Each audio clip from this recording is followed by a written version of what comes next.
at all. Well,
good evening, ladies and gentlemen, and welcome yet again to Nerd Week Live here on YouTube.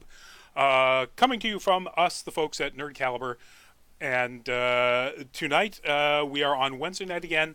We are hoping to get back to a regular Tuesday, and we will certainly be Tuesday next week because, Thanksgiving Eve. We don't want to interrupt anybody's plans as they're approaching Turkey Day.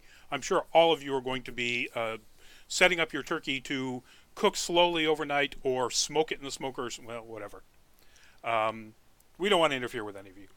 So let me introduce myself. I'm Rodney Brown. I'm the editor-in-chief of Nerd Caliber. And joining me tonight again is the man with the very confused background. He's eclectic. He's anime. He's superhero. He's going to introduce himself. There we go. This is BioD0 live from the Cave of Nerd. I am a contributing writer for Nerd Caliber. Got a couple of cool reviews coming up. I also am the social media guide for various cons. I'll be doing social media for you guys for another anime con in Nashville, New Hampshire this weekend. It's going to be a good time. I also run my own little podcast called the Weeb Trash Can Podcast. That is Weeb as in W-E-E-B, trash can.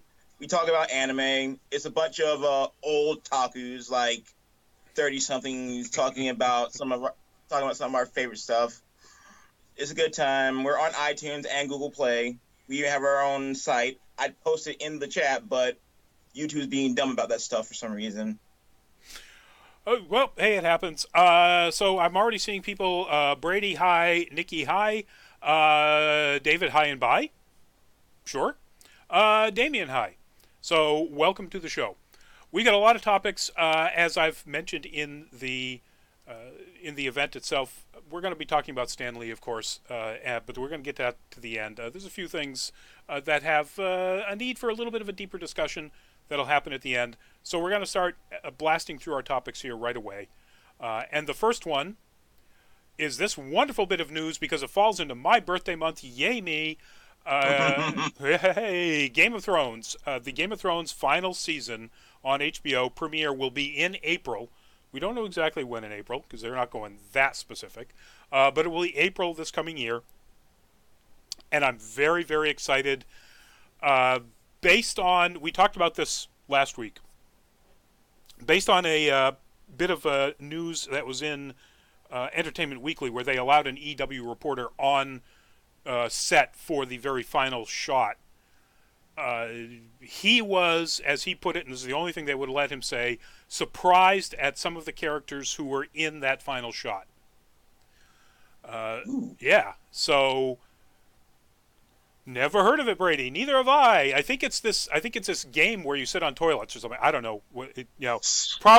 Probably something people play at college frat parties or whatever. It's a phone game. It's a phone game. That's yeah. It's a mobile game. Actually, there is a really awesome mobile game by Disruptor Beam Studios. My good friends John and his people. The Game of Thrones Ascent. Check it out.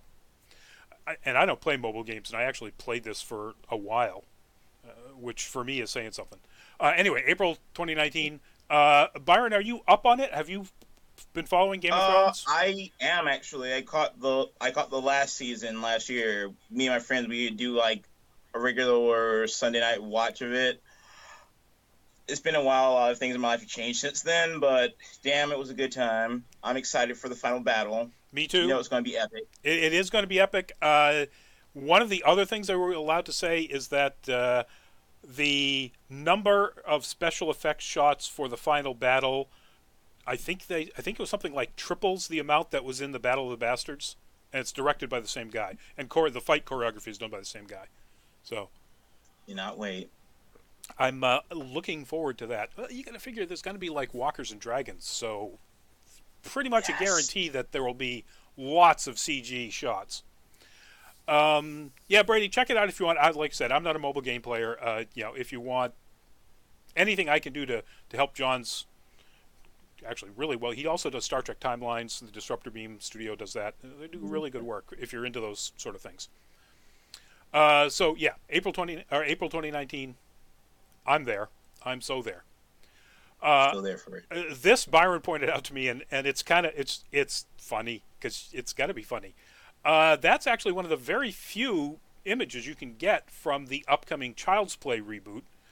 And the news is the upcoming Child's Play reboot has been scheduled for the exact same day as that Toy Story 4. Yes. The irony of this was just so hilarious. I could not help but discuss it in our Facebook group. I'm like, this is relevant. We may not talk about it on the show, but I just wanted to share this. No, I think it's worth talking about. So either it is brilliant counter-programming on the part of, I'm guessing the Child's Play people, because the announcement came after Toy Story 4 was announced 2 weeks ago, or whatever it was. Fairly recently, they announced Toy Story 4's date, which is June 21st for both movies, in case you're wondering. I think it's worth discussing that you either have really brilliant scheduling people or people who just really want to put the knife in the back of the folks at Pixar. Maybe a little of both. Or a little of both. Why not both? Column A, column B. That's a good point. So in this article on AV News, they're saying that they can put gags about Toy Story in all of the posters and trailers to promote this thing. And again, it's either genius or pure brilliant dumb luck on their part, and either way, it works. I can see it now. A different kind of Toy Story. So I was not terribly excited about the Child's Play reboot. Honestly, that's one of those things where maybe they can improve on the original, but I can't think of what they can do significantly enough different that would make me interested. And I like different. If you're going to make a reboot, I mean, they've already reinvented the franchise to such a degree already. Right. Hey, it's like maybe the doll is one of those Kurokabaya, like hot chicks in the little hot pants. Oh God. No. I mean, the only thing in my mind could go to is like possibly outsourcing concepts from like maybe Japanese horror. Yeah, possibly. I don't know. That might even be a little too scary for me. Boy, Japanese horror is really nasty stuff, or can be really nasty stuff. Anyway, June 21st, you get to decide which one you want to go to, folks. Toy Story or Bad Toy Story? I might watch both. Or both. Make a day of it. Bring your friends. Anyway, so moving on to our next story, and that is, I don't know if you are anime fans, if you're a particular kind of anime fans, but if you are an anime fan, you've at least heard of Fruits Basket. Furuba. Exactly. And the word on the street is, or actually the word in the article gets official, they are doing a anime reboot of Fruits Basket, which will be a brand new adaptation from the manga because apparently the manga creator hated the original by Studio Dean. No relation to Paula Deen as far as I know. But there was no butter involved in that animation that I'm aware of. So yeah. Oh my god, my head just went some weird places with that joke. Yeah, no, it's actually Fruits Basket. Yeah, okay, no. So yeah, the creator Takaya, Natsuki Takaya, went so far as to block Studio Dean from working on any further. Like there was never a sequel to it, or there's no continuations of the manga because Takaya hated this so much. So now Takaya is going to be deeply involved in the production of this, and it's going to at least be what she wants, if not way better. Wow, this is like some Stephen King levels of spite. It is, and honestly, so I've watched Fruits Basket because everybody said I had to. I don't remember it. I mean, I'm looking at these images going, did I really watch that? I really don't remember it. But I know I did because people told me I had to. Since I don't remember it, I don't remember it as being particularly good or bad. So, but then again, I've not read the manga either. So, you enjoyed it? Yeah, I did. I didn't really get much out of it. It was some cutesy will they won't they type romance stuff. Yep. I like the characters. I like the designs. But as a whole, the anime didn't really strike a chord with me. Yeah. Yeah, like I said, I can't remember it. So, it doesn't say when this is going to happen.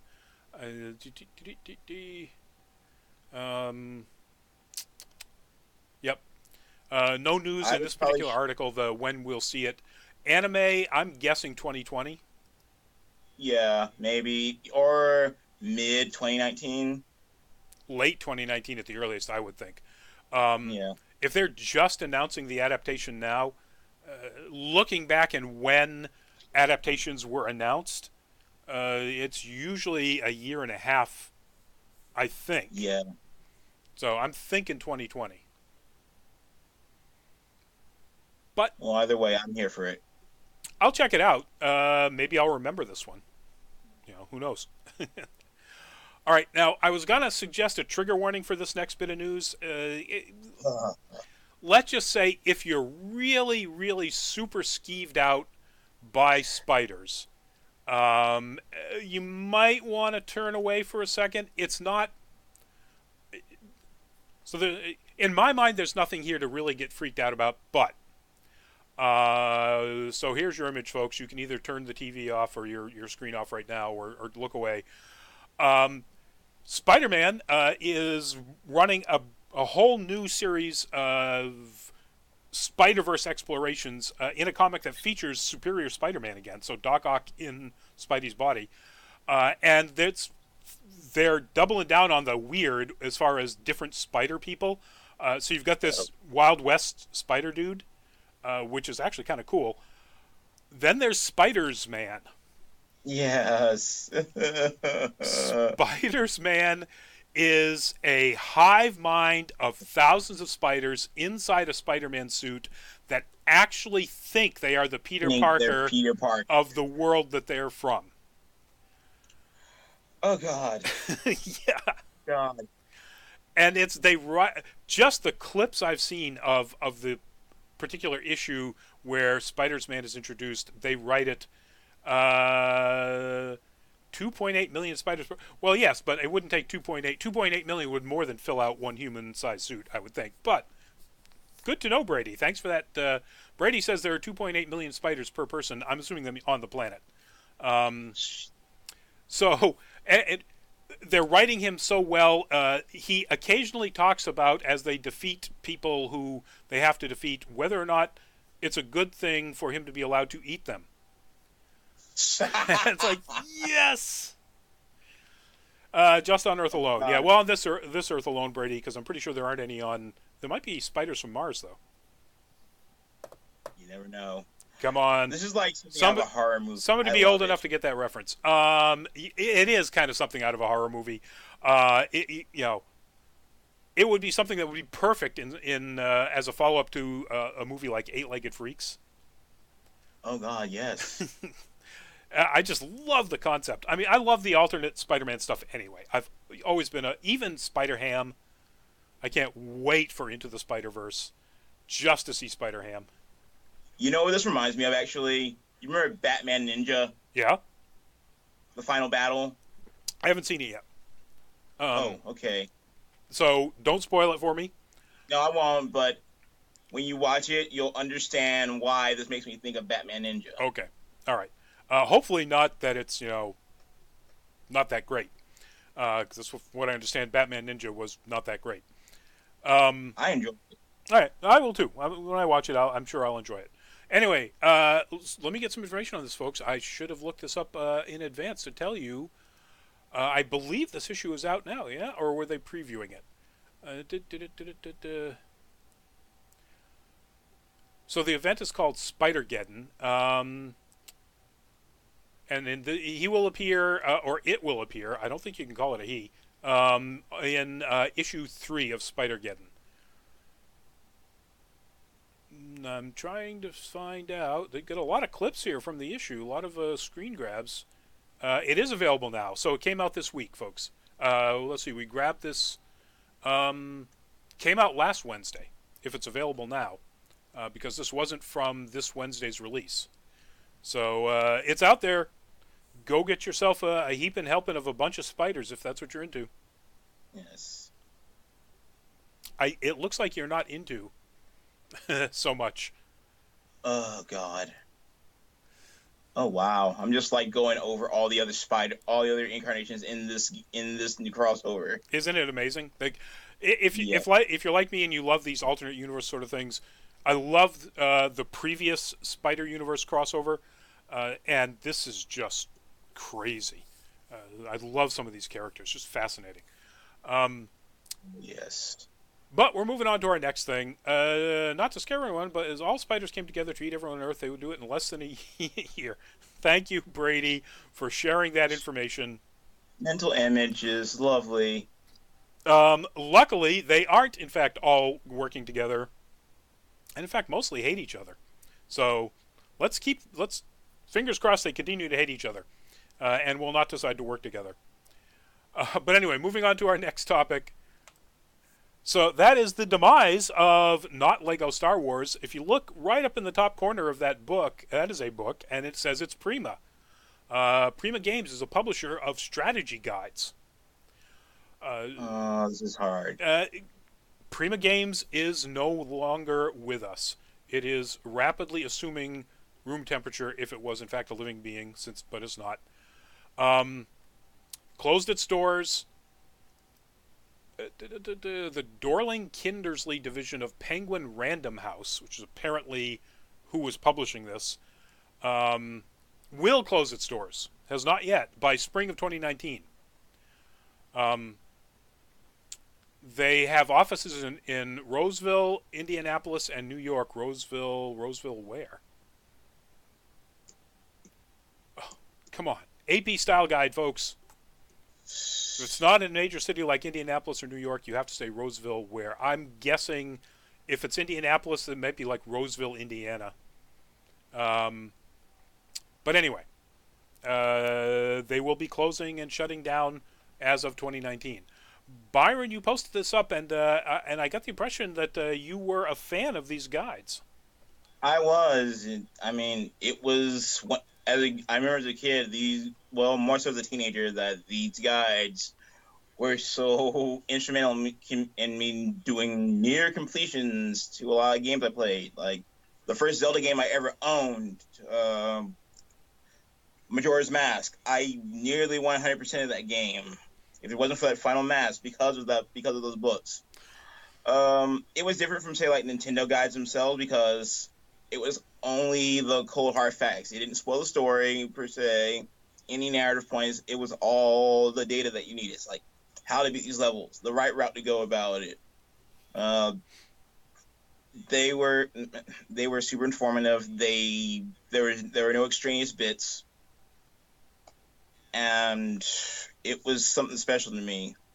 I mean, but I understand that they can't really strive in internet culture now because you can just go to any number of websites and get a lot of these playthroughs. You can go to IGN, you can go to GameFAQs. Yep. So, yeah, I'm surprised that they did lasted for as long as they did post internet. Well, it's funny that what they wound up doing, like you can't see it because if you scroll down, if I actually move the image down, which I can't, you would see that that is an e-book, that it's an online book, or it's a PDF that you download. They moved to e-books. That still wasn't enough because, as you God, I'm crossed over again, as you point out, the information is just so readily available on so many sites, and with YouTube, you've got entire walkthroughs. Yeah. And frankly, this is kind of, even when I was playing like RPGs like Hexen and so on, way back in the day, if I was stuck, I would still go to the internet. You know, it was just, dial up and really crappy internet, but there was still information to be found. I almost never bought any strategy books, but I understand a lot of people did, and it's kind of a shame. Yeah. Yet another indication of the death of print, as Egon Spengler predicted so many years ago. Print is dead. So, moving on to our next topic here. That is Scooby-Doo, of course, running into a piece of armor. That is actually a frame from the 1980s very short-run series, Scooby-Doo and the 13 Ghosts. The 13 Ghosts of Scooby-Doo. The 13 Ghosts of Scooby-Doo. And the news is there's going to be a new Scooby-Doo movie called Scooby-Doo and the 13th Ghost, which actually answers what's the deal with the 13th Ghost, which apparently they never found in the series. Yeah, because there were only 13 episodes of the original series. Right. And it got canceled before they could finish it. So, now, interesting things. In the original series, there was a character called Vincent Von Ghoul, who was Vincent Price, who actually sets them up on this whole mission and guides them along and so on. Vincent Von Ghoul is coming back, which is really cool. I have no idea. I haven't been able to find out who's actually doing the voice. Maurice LaMarche. Oh, it is? Oh, my God. Yeah, well, yeah. I mean, I'm a voice actor junkie, so my ear is pretty fine-tuned to certain voice actors. So I'm like, that's Maurice. All right, so you haven't seen that, but that's what you hear in your estimation. Okay. I think you're right, based on, now that I think about it, that is the voice of the Brain in Pinky and the Brain, among many, many other things. And that would make a lot of sense.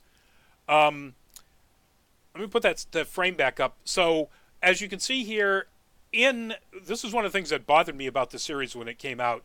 No Velma, no Freddy. They've got the token kid and Scrappy.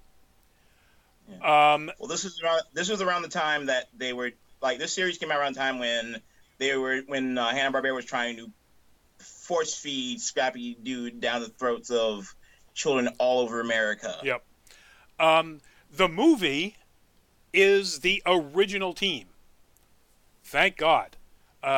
So Freddy's in it. Velma's in it. Shaggy and Scoob, of course. Those two, Scrappy and whoever the kid was, are not in it. But Flim Flam. Flim Flam was his name. Yeah. Token Kid, and let's give him a name that that is all about ripping people off. Gah. Yeah. Yay, Hanna-Barbera in the smart 1980s. Brady, yeah, well, so Scooby-Doo has been doing these movies for for a long time. Um, that has, You have a new series coming out in I think maybe late 2020. yeah, and I'm not really sure who's doing it or what the animation's going to be about. We'll get into that when the next time they have some news on it. Um, but yeah, so this movie is coming out. It looks really cool. I I love the animation style. It looks Absolutely. really sharp. It reminds me of Scooby Doo Mystery Inc. Yep. Yeah. Now you can get this on February 5th. It's going to go right to DVD and digital download, as all of the Scooby Doo movies have. But the cool part is here is that they're going to be answering this question 30 years later of what was the 13th ghost. So And it's going to be a lot of fun. And I'm definitely I have plans to buy it as soon as it comes out. yep, yeah. Please do buy it and support your creators. Don't find alternate streaming sources. Yeah, not going to judge. Who are me? Who am I to throw the first stone? Having found an alternate streaming source or two in my day. But Hmm. complete aside, speaking of alternate streaming sources and in the day, was very excited to plug in my new FM transmitter Bluetooth USB thing into my car and start playing music on from my phone, my new phone, relatively new phone. Got in there and found out, one, I didn't have a music player on my phone. I hadn't installed one, and two, hadn't moved any music over to my phone. So Oh. So I'm moving it all off of my ancient Samsung Droid Galaxy, which still works. And this still has all of that stuff that I got from LimeWire or alternate download sources, which is, there's some really interesting old crap on there.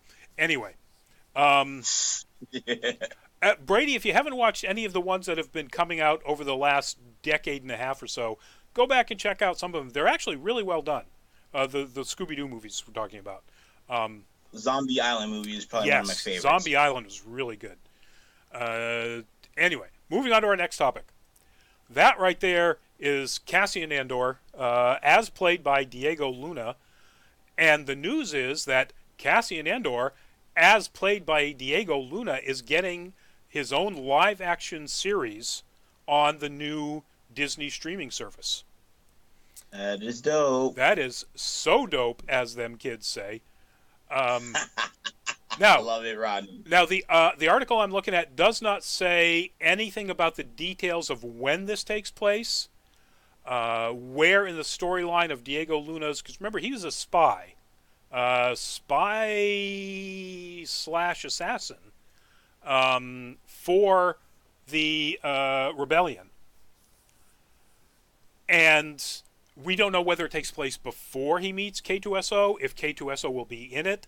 I would think with all of the news about Alan Tudyk, if you're going to have Alan Tudyk in a show on Disney streaming service doing the voice of K2SO, you'd make that announcement. Mm-hmm. I'd make that announcement. And maybe they're trying to. Star Wars. That's correct, Brady. This is, in fact, a Star Wars related topic. I loved Rogue One. I loved the character of Cassian Andor. A troubled spy slash hitman. How can you go wrong?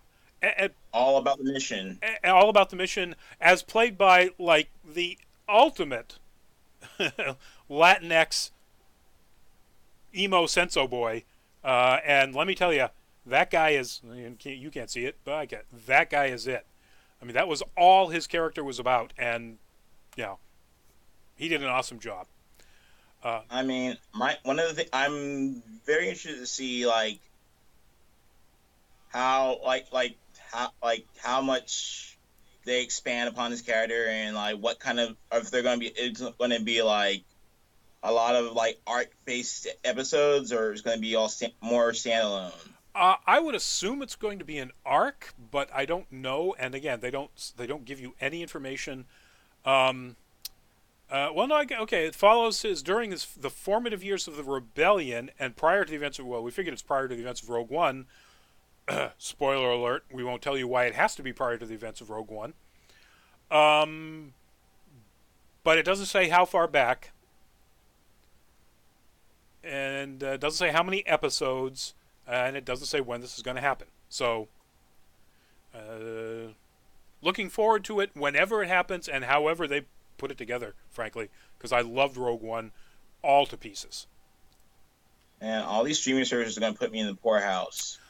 There's an interesting article on I can't remember where, IGN or somebody, talking about the rise of piracy as streaming services become more and more prevalent. Um, you get 5 of these things and you're paying more than you paid for cable. So, yeah, it's going to have to shake out somehow. There's either going to be monopolization of streaming services or partnership deals. Hopefully they'll last longer than the Crunchyroll Funimation one. I was just about to bring that up. But now, speaking of adaptations and stuff, so that right there is a scene from very, very early on in the series Altered Carbon. If you haven't watched it, go watch it. It's really good. I need to watch it. There's some ridiculousness, particularly toward the end, if you're a hard science guy, because otherwise they actually do some fairly decent science-based science fiction. But it doesn't matter, because once you get deep into the world of this idea of reskinning people, moving your consciousness from body to body, that alone makes up for any of the weird science goofs that they make at the end. Well, I'm a Whovian, so I know all about that. Well, yeah. Doctor Who, unfortunately, yeah, science and Doctor Who kind of don't really go together whatsoever. But so the news here is Altered Carbon and Pacific Rim are going to be getting anime adaptations on Netflix. And that's so exciting. I am 100% in on this. So Pacific Rim co-showrunners are Craig Kyle, who was on Thor Ragnarok, and Greg Johnson, who did X-Men Evolution. Ooh. Yeah. And it's being produced by Legendary. So Kong, Skull Island, Detective Pikachu, and a whole bunch more movies. Well, I hope it has more heart in it than Uprising did. Now, if you thought that was exciting, this is Altered Carbon. Series comes from the animation studio Anima and will be written by Dai Sato, Cowboy Bebop, and Samurai Champloo. Yeah. Folks, if you are not a fan of anime and you don't know how important that particular name was, Patrick, welcome to the show. Bonnie who? Bonnie. All right. Bonnie, I'm assuming you're a Five Nights at Freddy's fan. I don't believe any of us here are, in fact, Bonnie. Altered Carbon. Dai Sato. Altered Carbon is kind of a cyberpunk sort of story. It's actually pretty much a dystopian future, or actually I don't know if you really call it dystopian. Anyway, it's a great world that they inhabit, and putting the person who wrote Cowboy Bebop in that universe to play with it as he will, I am so excited for this one. The only thing that can make me more excited for this is if they got Shinichiro Watanabe and Yoko Kanno in on this. A Yoko Kanno soundtrack? Yes, please, somebody make that happen. So now it gets even better. Gonzo is going to be making an original anime called Cagaster of an Insect Cage. Set in a post-apocalyptic world where a mysterious disease called Cagaster turns people into giant murderous insects. Oh, it's based on a manga. It's not original. Struggle of a young couple to stay alive. Directed by the guy who did Last Exile, one of my absolute favorite anime series of all time. And Gonzo is, of course, Hellsing, Afro Samurai. Gonzo has done so many things. Oh yeah, Uh, Gonzo. When they're good, they're really good. But when they have those hiccups, Jesus Christ, are they ever obvious? there's some awful Gonzo stuff out there, but there's some great Gonzo stuff out there too. Another one, Yasuke, follows a retired Ronin. Sasuke. So this is from a manga as well. Yeah, but there's more lore to that. The character of Yasuke is actually based off of this the only African servant in Nobunaga's court. Wow. He was eventually, yes, he was a former, he was like an escaped slave who served under Nobunaga until his death. Based on the historical samurai of African origin who followed Oda Nobunaga. And apparently will be voiced by Lakeith Stanfield from Sorry to Bother You. And Death Note. Sorry to Bother You. Check out Byron's review on the site. And Death Note, pretty much the best thing about Death Note, hands down. Yeah. I reviewed. Did I review that one? No, I'm not sure. I think I did. Okay. I'm not sure. I have to go back and look. I know I certainly reviewed it. I don't know if I reviewed it in print or just yelled about it a lot. So, yeah, Brady, yes, Bonnie is from Five Nights at Freddy's. Anyway, so lots of really cool anime coming from Netflix with some absolutely outstanding pedigree in the production and creative teams behind these things. I'm really looking forward to this. Castlevania is great. Netflix is Ajin. If you haven't watched Ajin, go watch it. They have done some really awesome anime.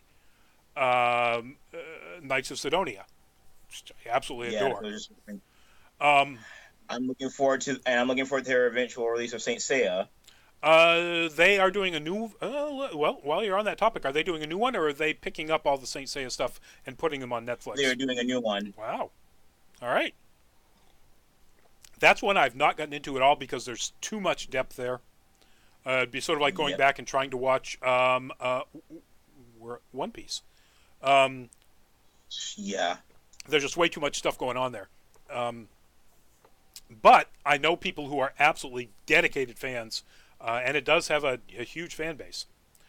Moving on. Latino. In the West, mostly Latino.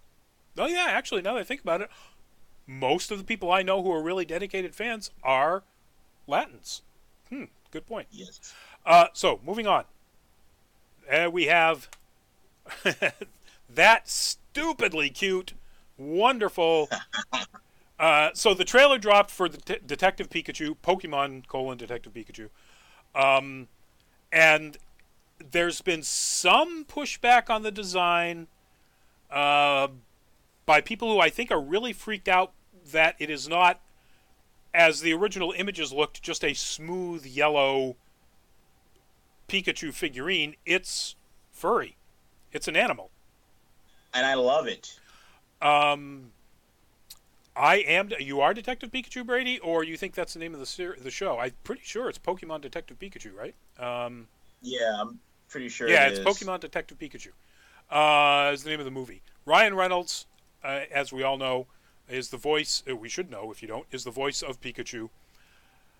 I loved the trailer for a couple of things. Right out of the gate, the fact that it's made abundantly clear that they didn't turn this into, let's bring Pikachu into this world like the Masters of the Universe, let's bring people from this world into. They fully recreate, as a science fiction fantasy sort of background, the world of Pokemon as it might exist if it was sort of more realistic. The cities are the same name. They just look like real cities. The arenas, everything else is the same, and the Pokemon exist in this world. Like, I love this image. Uh, I Jigglypuff, Pistolipuff. He's kind of pissed. yes, that's been the one that's had the most contention is that picture of Jigglypuff because I mean I get why someone would be creeped out by it, but I'm just like it's so adorable, and I want one. I agree. I want to hug it and squeeze it and love it to pieces. It's funny. I didn't. Looking at the series, I guess they are about this big. He's about the width of this guy's chest. And I will name it George. Name it George. Uh, and that shot right there of like just this parade, this herd of Bulbasaurs walking through a stream. Uh, it's gorgeous. It looks beautiful. It's funny. Watch the full trailer. Don't watch the little short one that was on Facebook. The one that was on Facebook is clipped short, and it's in Facebook vertical format, which I believe needs to burn in hell. Yeah, not a good time. Not a good time. The longer one has so much more humor, has so much more pathos, has so much more of the story. It takes what looked interesting, but you didn't get any detail about in that shorter version, and as a longer full length trailer, makes you just go, "Yep, I'm in, 100%." Yeah, I play Pokemon Go to catch Pokemon and rename them and funny pun names. I don't know anything about Pokemon. I never watched the series except for when my son, when he was that age, watched it a little bit. Don't play the games other than Go. I still want to see this so much. As someone who has been down with Pokemon from jump off, even though I was way older than the demographic because I didn't have any friends in high school. But yeah, I love what they're doing with it. Like I've heard that one of the character designers was a fan artist, and this is like his debut, Ooh, cool. like his professional debut, and it's really cool. I'm excited. I'm excited for the merchandising aspect of it because I'm just like I want this as a plush. I got like a bunch of Pokemon plushes on my shelf right here right now, and I'm gonna have to make room for Pikachu when they start pimping everything out. They will. Oh, they'll sell tons of this. Movie is coming out in May 10th, 2019. Ryan Reynolds, we mentioned. Justice Smith plays the young man who can understand, apparently the only person who can understand Pikachu's actual voice, as opposed to... Now do it for Digimon. There you go. I saw in the trailer Ken Watanabe, which is great. Anything that he's in, I can't wait. I'm just noticing this. I don't know what he plays. I didn't see this. Bill Nighy is in this. And Please be a Pokemon professor. Oh, yeah. Well, he has to be. He has to be. It would be a crime against humanity if he was not a Pokemon professor. Trying to think what plant could they name him after?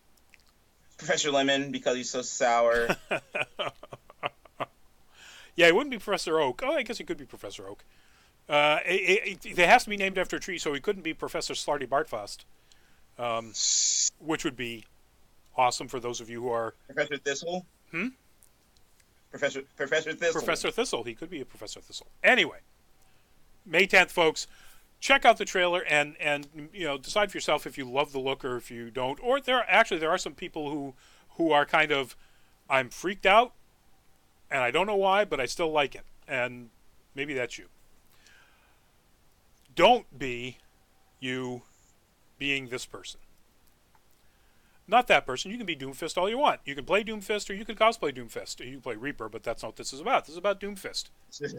What it is specifically about is Blizzard had to issue a statement about racially insensitive cosplay when one of their official streams, doing something official for Blizzard,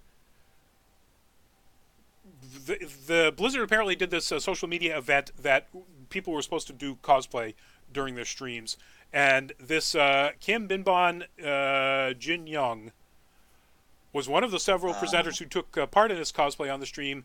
He did Doomfist in blackface. Yeah.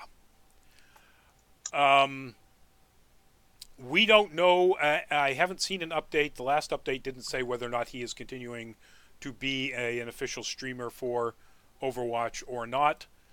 And yes, I understand that other countries don't exactly have the same awareness of the problems of blackface because they don't have the same problems historically with how they treated blacks like we do here in these here United States.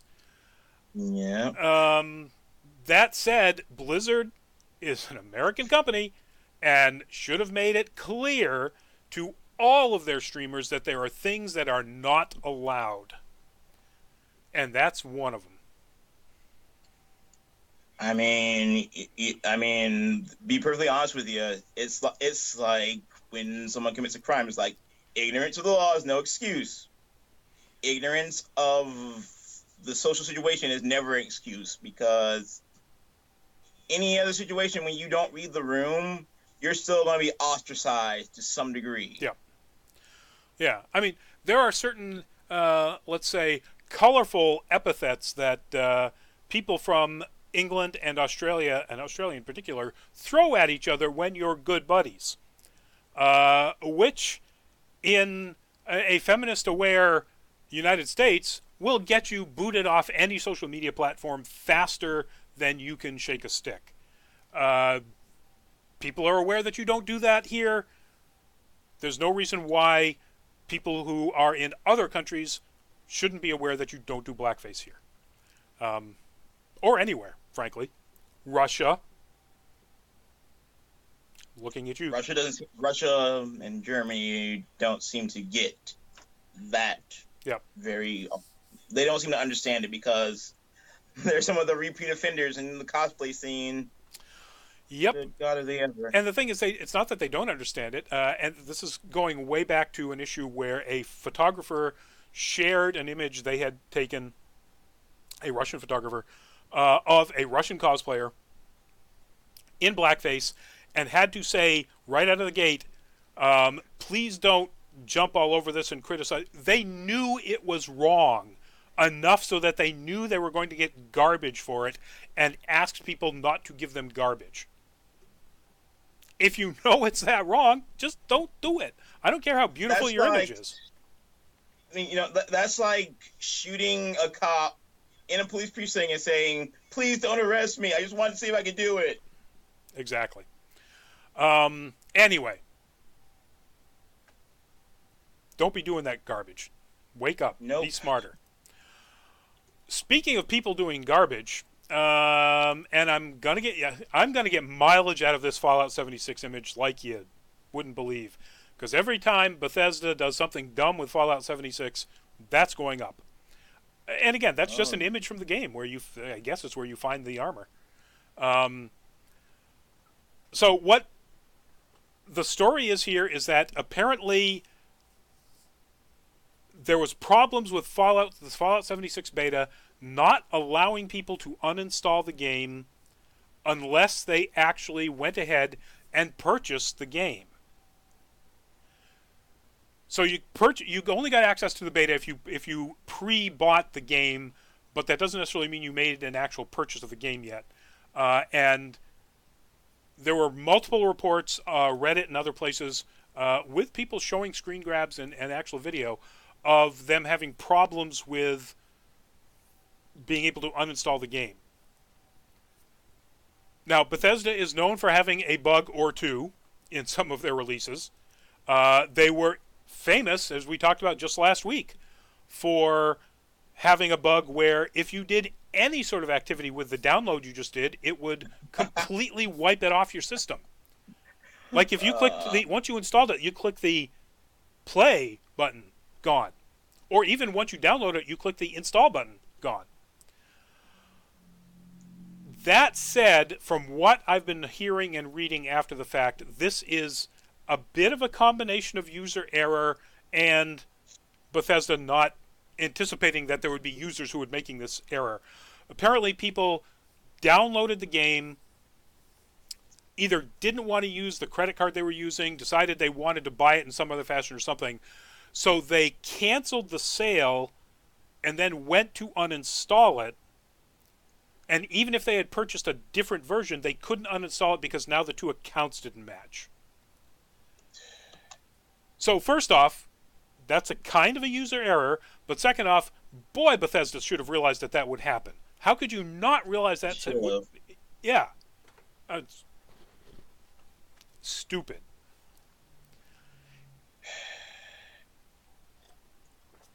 So that's none of my business. But that's, yes, sipping my tea, my coffee, actually, which is because it's really cold up here in New England. I don't know if you folks here on the chat, in my window, wherever you're from, here in New England, I'm on the coast, folks. I'm about 50 yards off the ocean, so I got that nice ocean, moderating effect. It's already down to 27. It's the first time it's been below freezing here since last April. So, sorry for complaining about the weather, folks. But it's the kind of thing that makes my hot coffee go cold. And it's too cold to go fishing. Yeah. Anyway, so Bethesda, get your stuff together. I mean, come on. That's just stupid. All right, and I think that gives us enough time to talk about that dude. Honestly, this brought me to tears. I have to say, this was the most affecting celebrity death since David Bowie for me. And more so, to be honest. I mean, David Bowie's loss, I felt hard. Stan Lee's loss, even at 95, even if we knew that it had to be coming, it was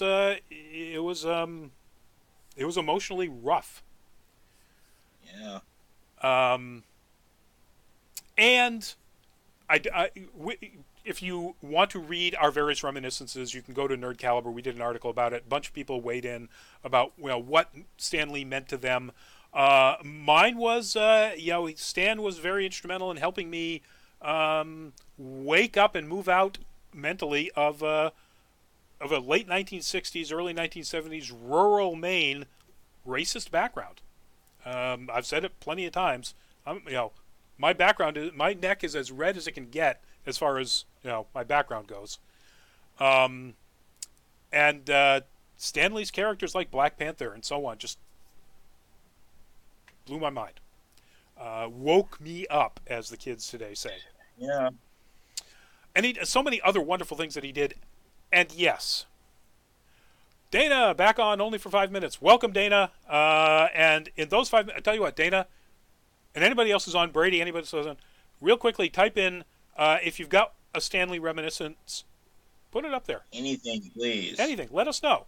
I'd like to hear yours, because Byron's in the article. Mine, I just mentioned, it's in the article. Yeah. And I'm sure there were more stories than that couldn't fit into the article too. Absolutely, or have time. I wanted to get it up real quickly, so thank God a whole bunch of people responded quickly. But I mean, we could have tripled it based on the size of the Nerd Caliber team if I'd waited a couple of days, which I didn't want to. We have to talk about Stan Lee as a problematic hero. Yeah. Because it would be disingenuous to say that he did not have problems. Stan Lee and Jack Kirby, there's no question that Stan Lee actively denied the level of Kirby's involvement in the creation of the popularity of Marvel characters.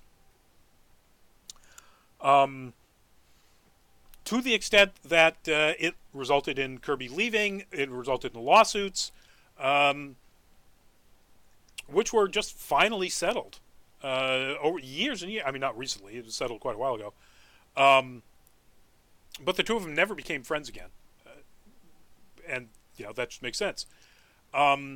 he was he had a grand-sized ego. Yeah. I mean, I remember watching some of his off the cuff rants on YouTube. Like you got to see you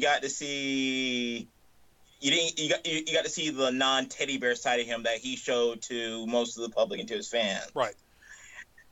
And it wasn't pretty, a lot of it. And to be honest, that teddy bear side was absolutely a side of him. There was no question.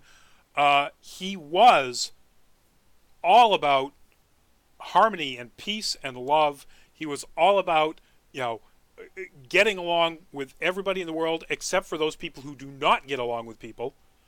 He was incredibly intolerant of racists. He was incredibly intolerant of bigots. But when it comes to his fame, you know, he had blinders on. There's no question. Yeah, absolutely. The other thing is he was there have been multiple reports and no actual lawsuits or physical any sort of legal action of him being a handsy individual. That's the Yeah. Oh, absolutely. That's a polite way of saying it. If you touch somebody without their consent, it's assault. And that being the case, there are multiple reports of him being an assaulter. In the sense of cosplay is not consent, in the sense of touching people, you know, I believe the ladies who were reporting this. You know, the Me Too movement out there, you either believe it or you don't, and I believe it. I mean, I know people that work in the community scene that have told me stories about his libido. So it's not out of the realm of possibility. It's not out of the realm of possibility, and frankly, I know people to whom this has happened, or know people to whom this has happened. Let's put it that way. Same. And so that is a problem. That makes him a problematic hero. That doesn't make him any less of a hero to me. It makes him a much more complicated hero, and there are aspects of Stan the person that I really have a problem with, clearly.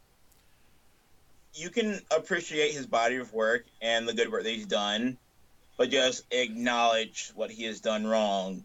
Exactly. Because I mean, I think that Roman Polanski is a piece of shit, but I will still watch Chinatown.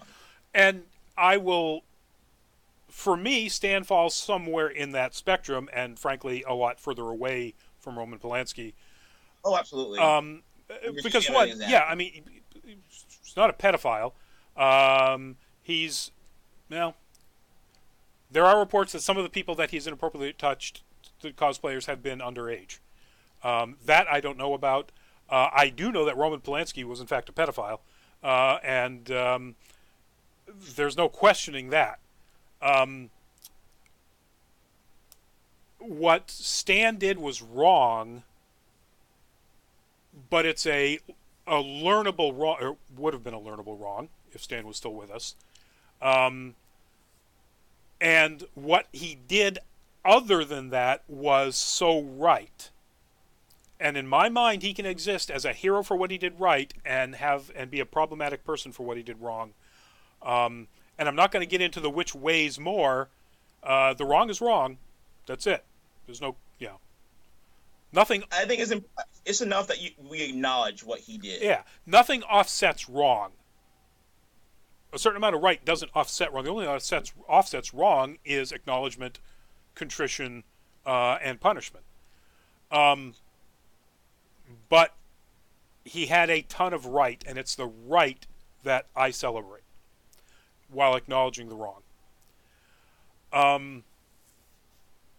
One other thing that needs to be acknowledged as far as wrong goes, is this isn't his wrong, it's the wrong of a lot of people around him, is in this year, and he passed away to the day, 1 year to the day after his wife did. That year, after his wife was gone, was a year, frankly, of hell for him. And I absolutely don't think it's wrong to call it elder abuse. He was being dragged around by an absolutely scumbag assistant and promoter to cons that he should not be going to. And to give, again, him his credit, if you look at any of the photos that were taken in this last year, he was always sitting there with his legs crossed, because that's a position they can put him in and he doesn't move. Most often than not, his eyes are closed. If you look through the glasses, you take a look at the shot, his eyes are closed. And yet he's always smiling. Because he knows he's there for those fans, even if he's being taken advantage of. And he knew that that was happening. If you want to go back and read any of the stuff, it's all out there on the internet and so on. He knew that the fans loved him so much that he was always going to be smiling for them, even through this last year in every appearance. And that kind of breaks my heart even more.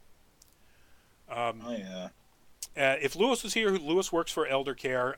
He works for a quasi-state agency that is all about taking care of people, elders, and disability people with disabilities and so on. Keep an eye on your elders, folks. Don't let that happen. Now, I mean, granted, chances are very few of them have been the only actor to appear in every single movie of a franchise that's made $16 billion. Someone told me that stat, and I was like, oh yeah, he's been the only one in all the MCU movies. And that's not counting all of the other cameos he's done in the previous Spider-Mans, in the X-Men. Now you're probably up in around the $20 billion range. Jesus Christ. Yeah. So clearly, if you were an unscrupulous scumbag like his assistant promoter was, there's a lot of temptation there. I heard that a lot of it was contractual obligations that they were trying to fulfill. That doesn't make it better, but that was their own concern. So maybe, but I don't think so. There aren't a whole lot of people who make, even Stan Lee, who make appearance schedules more than a year in advance. So to say that he had a contractual obligation to all of these cons that had been made years in advance, I don't know. Maybe. But this assistant had been working for him for quite a while. Pardon me. So maybe the assistant did, in fact, plan to squeeze in as many, because he's been doing this multiple con thing for a couple of years. Had been doing it prior to his death. Anyway, folks, this is our last subject, and so we're pretty much out of time anyway. We're running a little long. Thank you for joining us. Please take care of your elders. Please be aware when people are doing something wrong and inappropriate. Feel free to call them out. Feel free to also identify and feel for the things people do that are good, even if they're in the same person. Byron, do you have a could we please or could we not? Folks, I don't know if you've ever done this while we've been on YouTube. At the end of each show, if somebody has this in the mind, we do a could we please or could we not? And it's a could we please do this thing or could we not do this anymore? Sort of a rant and rave type thing. Byron. Could we not try to make a lot of the conflicts going on in the world an us versus them scenario? I'm not going to go into too much detail, but I've had a couple of family members try to get in that kind of mindset, and I'm not okay with it. A lot of us are still fighting the same enemy. We're fighting the same evils in the world, so we need to be on the same page. Don't try to burn bridges that you don't need to burn. Be good to people that are trying to help you, and vice versa. Yeah. Could we please? Because Thanksgiving is coming up, and a lot of you folks are going to be at families or with your families, and everybody dreads the discussion, the political talk, or whatever. Could we please try to think about the fact that we love these family members and at least not bring certain things up at the dinner table or while you're watching the game or whatever's going to happen with your family. It's tough for me. I have some really strongly held political beliefs, both positive and negative towards certain people. Our chancellor. Um, but I'm not going to bring that up at Thanksgiving, even if I think there's somebody there that, in my mind, I would like to correct. That's not what Thanksgiving is about. Not in place. So, lay down the pitchforks, folks. Have a lot of turkey if that's your thing. Have a lot of non-vegan or vegan, non-animal product stuff if that's your thing. Again, we'll be on Tuesday night, so we don't run up against Thanksgiving Eve.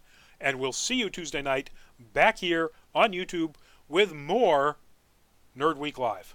Thank you and good night. Bye.